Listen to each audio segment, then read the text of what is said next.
Good morning, good afternoon, good evening, whatever time you guys are watching this. It's been a while.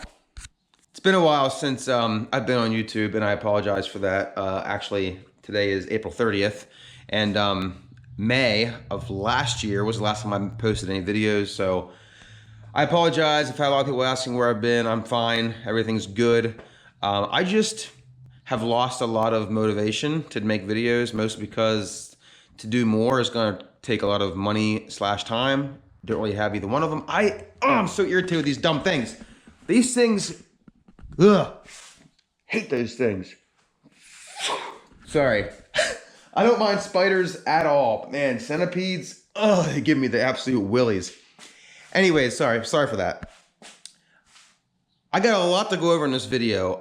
The reason you're coming to this video most likely is because either you're following my channel, which I greatly appreciate, or you're here to see how to change a battery on a C4 Corvette, which we're going to get into very soon. So I'm going to put that at the beginning of the video for those that are coming to see that. And then after the battery is installed, then I will get into the rest of the information I need to share with you folks.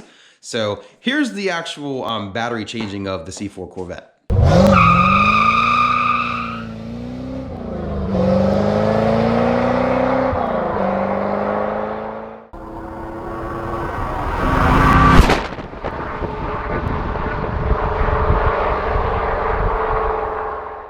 As many of you guys know, I do have this enclosure in my garage that I keep my car in.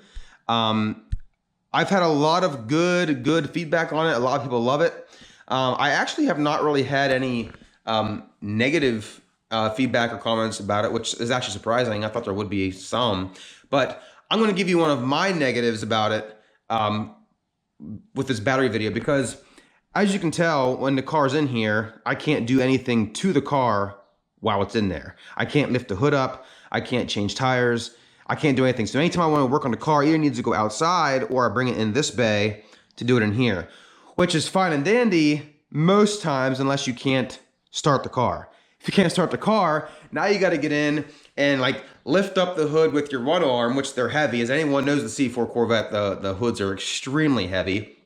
Got to hold it up with your hand, try to get the battery cables on the terminals correctly, and yeah, it's a whole thing. I'm going to show you what I'm talking about here. So, excuse the headlamp here, but what I was trying to tell you guys is like, you got to pick this hood up like this, and then you can hook your cables to the battery. But that, that's kind of a pain in the butt, because if you didn't have the cage above it, you could just lift the hood up, but I can't do that because I just showed you. All right, so I mentioned about some annoyances with this. Again, I love this thing, but there's a few things that are annoying. So because I got to get the car out by pushing it, I can't push it over top of this piece of wood because there's not enough momentum to get it going, probably because I'm really weak. But all I got to do is just lift it up like this, and then that side, and this can just come off to the side. And then I just got to make sure I put it in neutral. Release the brake. Now, yeah.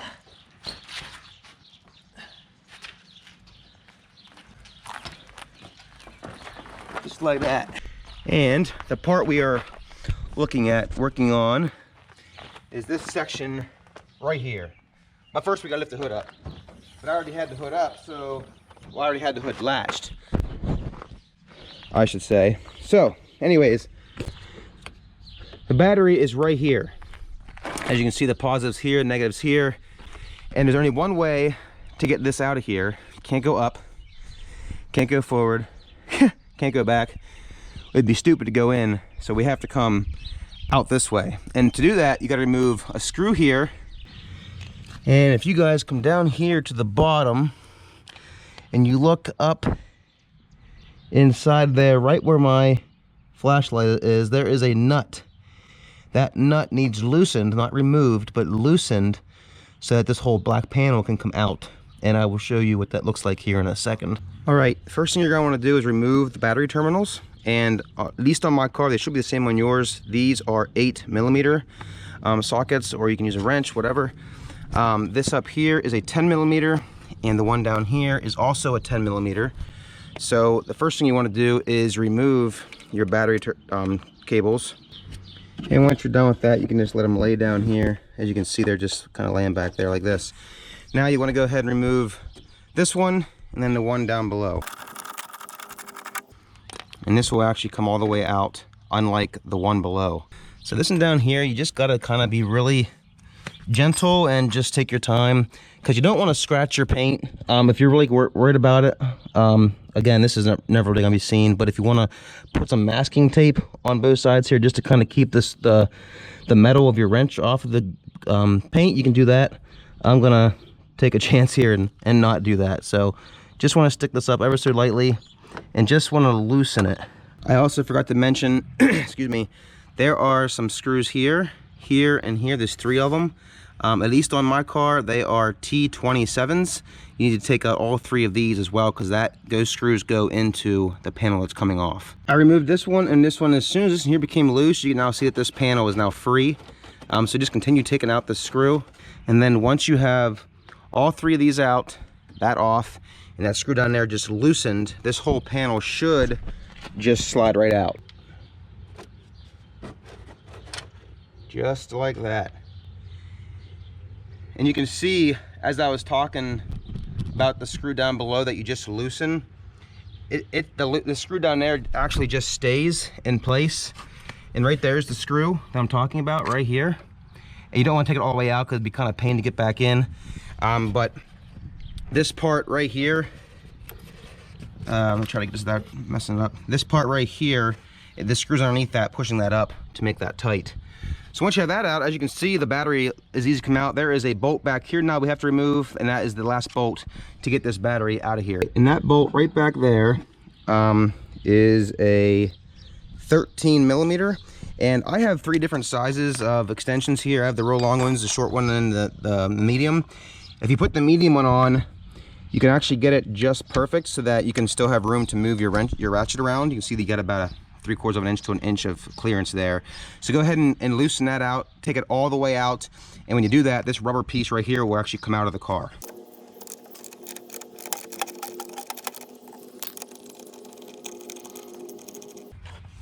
And there you have that, guys. It's just a piece of rubber with a bolt down the center. And now once that is out, you can now actually pick the battery up enough and slide it right out of the car, just like that. And that's what it looks like without the battery. So you got your cables here, like I showed you. Battery goes here. This little ledge goes underneath the lip of the battery, and then that's where that screw we just took out goes in. But that is how you get a battery out of a 1991, or I'm assuming most C4 Corvettes. It's funny seeing the difference here over the years. This is the old one. This is the new one. They're both die-hard golds, but you can see they changed their colors a little bit. That one's more like a bright gold. This year's more like almost like a brown. But anyways, this is the battery we're putting in. And the die-hard does come with a 3-year warranty. A lot of your batteries only come with 2, at least the ones that I saw. So that is the benefit also of die-hard. And again, I just like my die-hards. So these things right here, you want to just take off. They just unscrew. They come right out like that. That one's already missing. I thought that was on there, but I guess it's not. Usually there's a black one there. You can take that off as well. But anyways, like I said, there's a little lip right here on your battery that sticks out. That lip will slide underneath that little triangle looking thing over there. I'll show you here. There you go. It just slides underneath there. So now you can't lift it up from that side. And then that this piece right here is what holds the battery in place and tight while it's on the car. You want to put this back down where you got it. Make sure the battery's all the way to the left, or to the front, I should say. And go ahead and get that started. And you just want to snug that.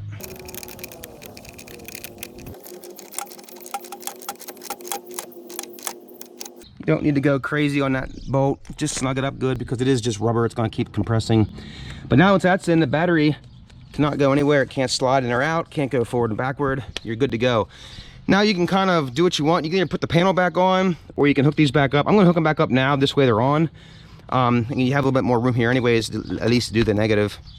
So I'm going to get those back on, and then put this back on in reverse order, but I'll still show you here.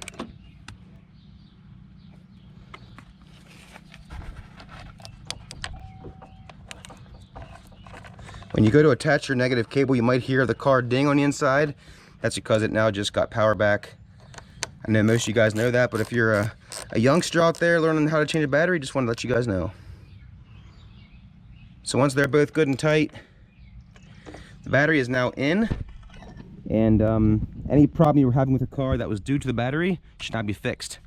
So now the next part is to just put this panel back on. Trickiest part is trying to get this screw back on exactly, I mean, not screw back on, but getting this part of the panel to go back underneath in between the screw and the frame of the car that it attaches to.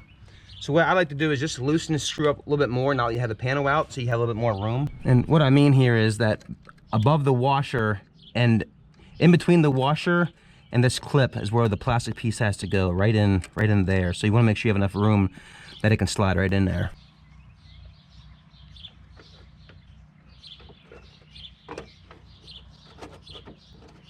First try, that never really happens.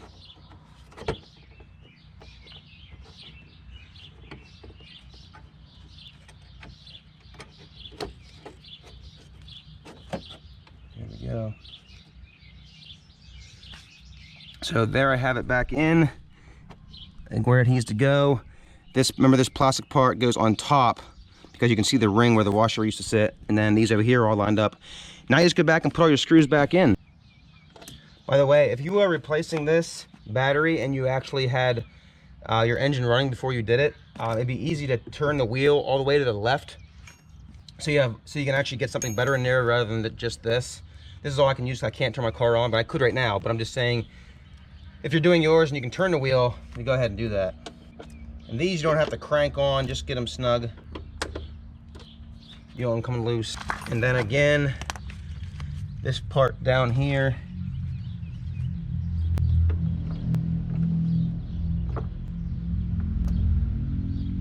and for this one, once it gets just snug, but then just a little bit more, so it's not going to come loose. But you don't have to crank on it either, because again, it's just plastic.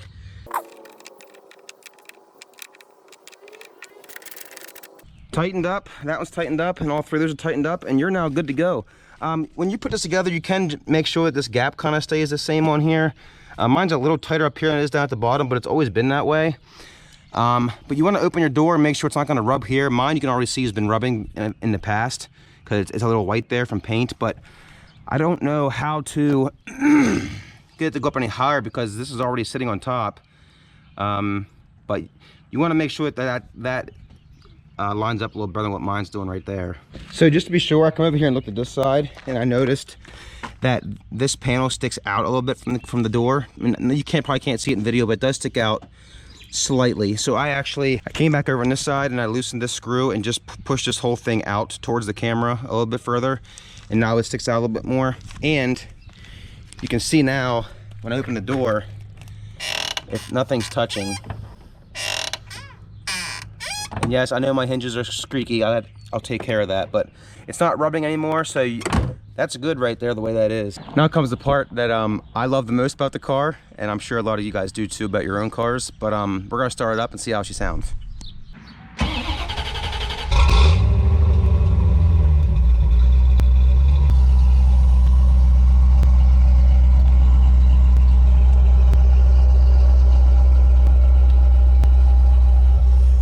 That's the sound I've been waiting for. I got into the other day to try to start it, and it was completely dead. And I had just charged the battery fully, not even a week before that. So I knew there was something wrong. And when I looked at my phone and saw that I replaced my battery March of 2014, I'm like, oh, that's probably the problem. But everything is good. There's no sparks, no fire. That's always a good sign. So yeah, that's how you replace a battery in a C4 Corvette. It's a pretty simple job. Just gotta make sure that you don't scratch your paint, because who wants to do that, right? If you are new to the battery world, if you're young and you're just learning some car things, that's great. I'm glad you guys are here. But I wanted to let you know, now I am not 100% sure if this is this way in every state. I'm assuming it is, but I don't know. I'm from Pennsylvania. But with this battery, as long as you keep the receipt, you can actually take the old one back. And at least I bought this at Advanced Auto Parts. Sears used to be the one that sold Die Hard. Sears is no longer, so now Advanced Auto Parts has it. When I take this back with the receipt, I'll get $21, I think 75 cents back. If you take the battery with you whenever you go to buy the battery, they'll just they'll just charge you for the battery and not the extra $21. So when I bought this, I had to pay an extra $21 fee, and then when I take it back with the receipt, I get that money back. So just want to let you guys know that in case you guys want to buy a battery, just a little bit of helpful tidbit of information.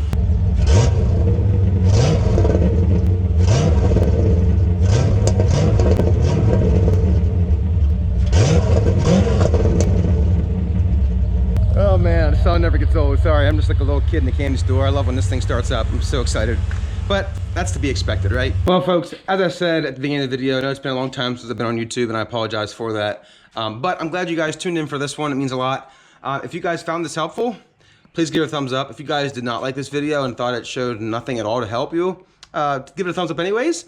Please subscribe. Take care, and I'll see you later. Bye. Okay, now that that's all done, I wanted to just briefly explain, I'll try to keep it brief, how the last 12 months has been, which is also a little bit of the reason why I haven't done anything on YouTube.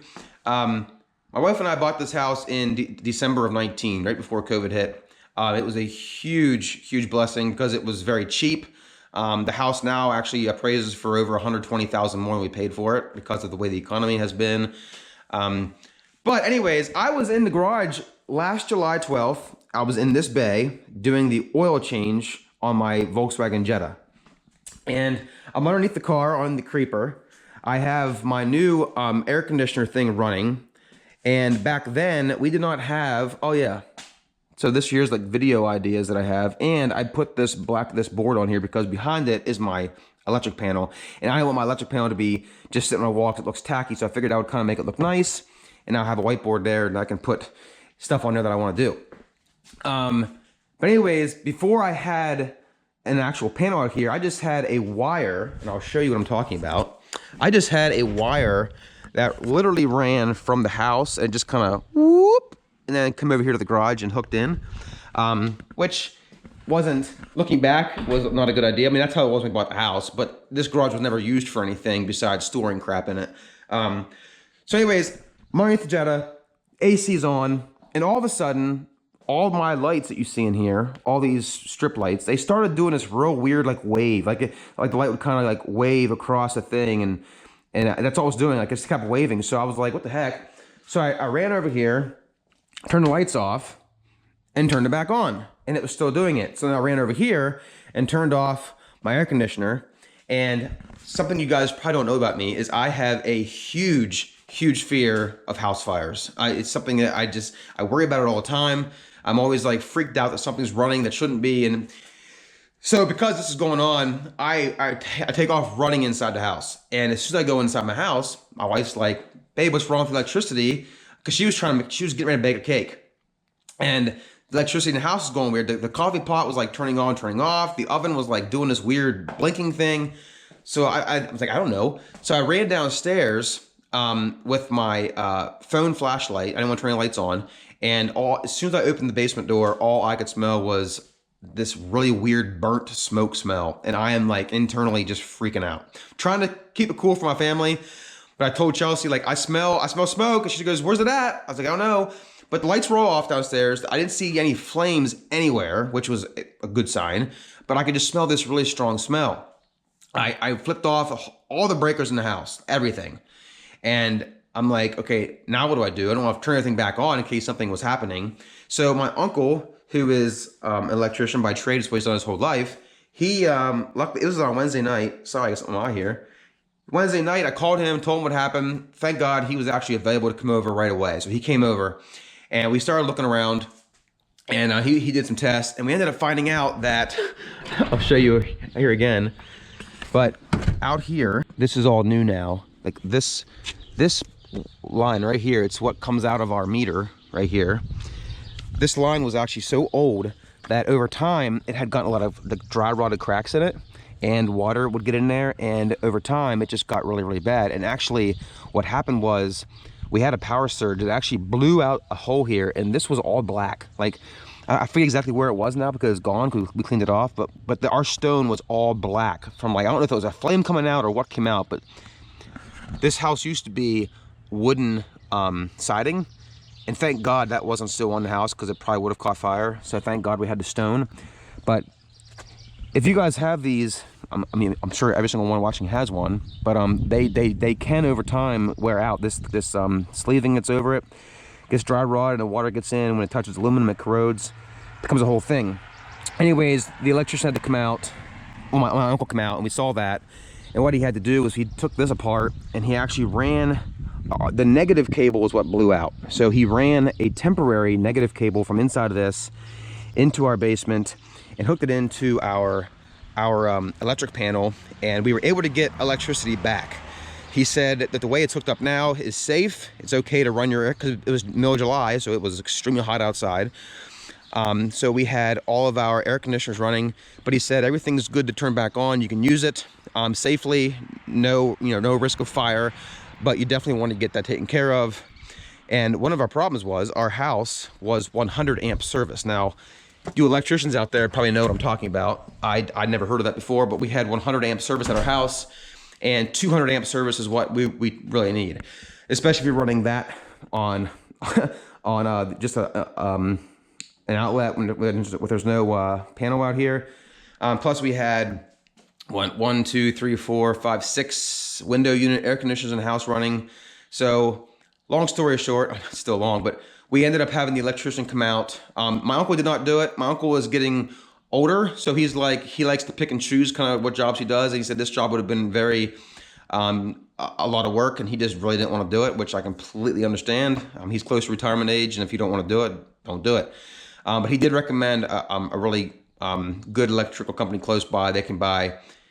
Did the entire 200 amp service. They had to remove. We actually had two panels in our basement. They had to remove both panels, and then they made one big one. It's really nice now.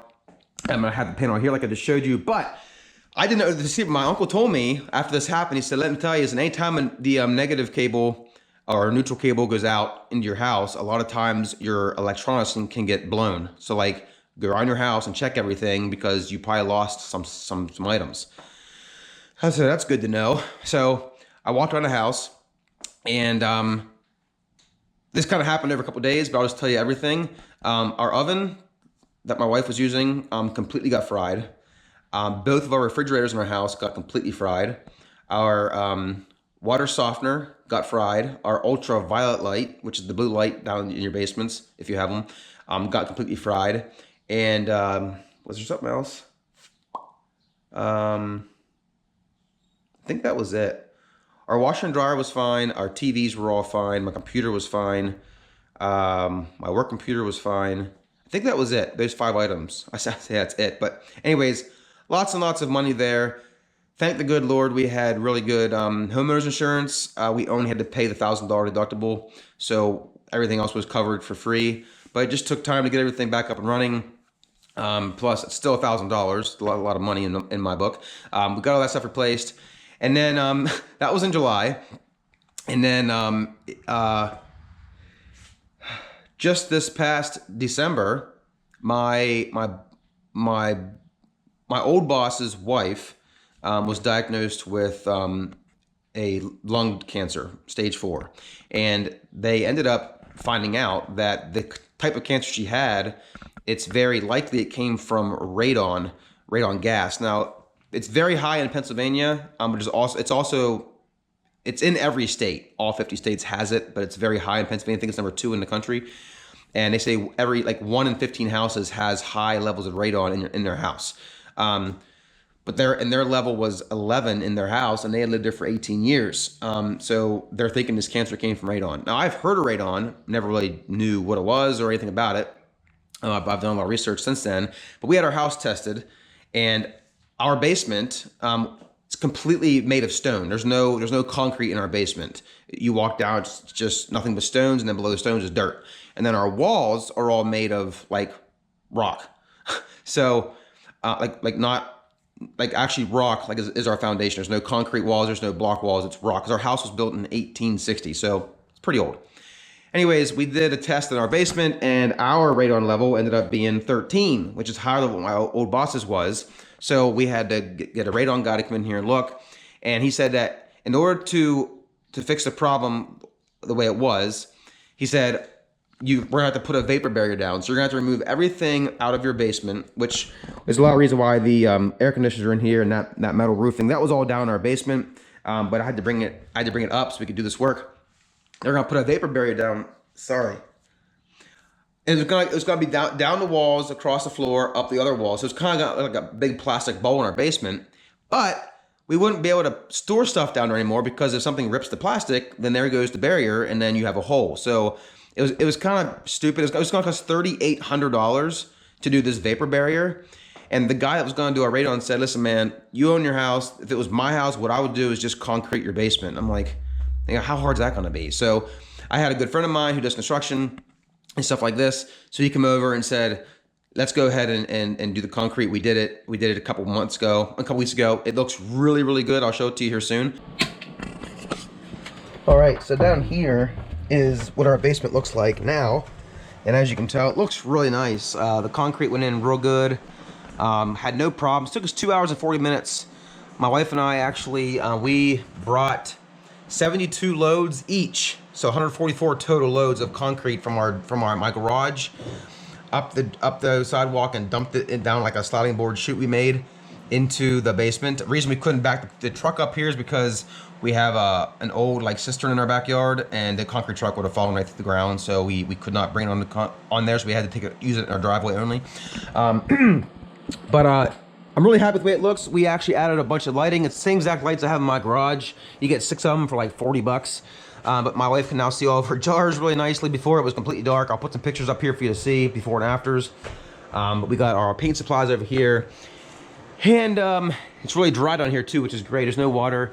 I also installed a light back here so you can actually see my water softener now and my ultraviolet light. And my furnace, I've always had this light over here, but my furnace now you can see it nice and well too. And this is the new panel I told you guys about. We had a panel there and a panel there, but now they are combined into one big one. And I'm very happy about that. But that was $3,700.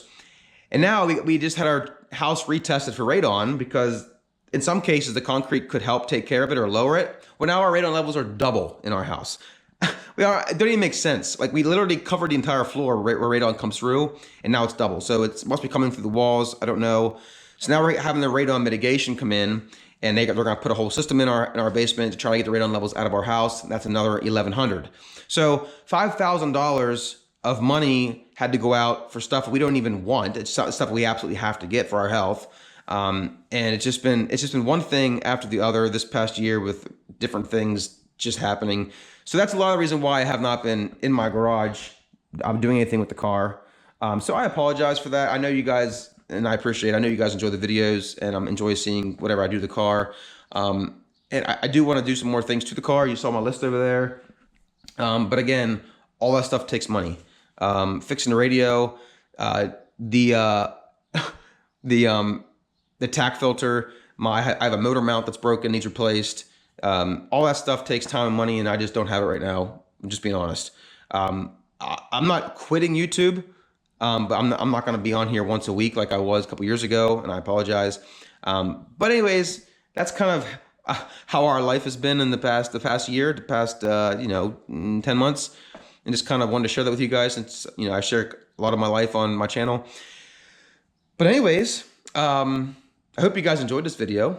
If you did enjoy this video, give it a thumbs up. If you guys did not like this video, I'm sorry, but please give it a thumbs up anyways. Please subscribe. Take care now. See you later. Bye.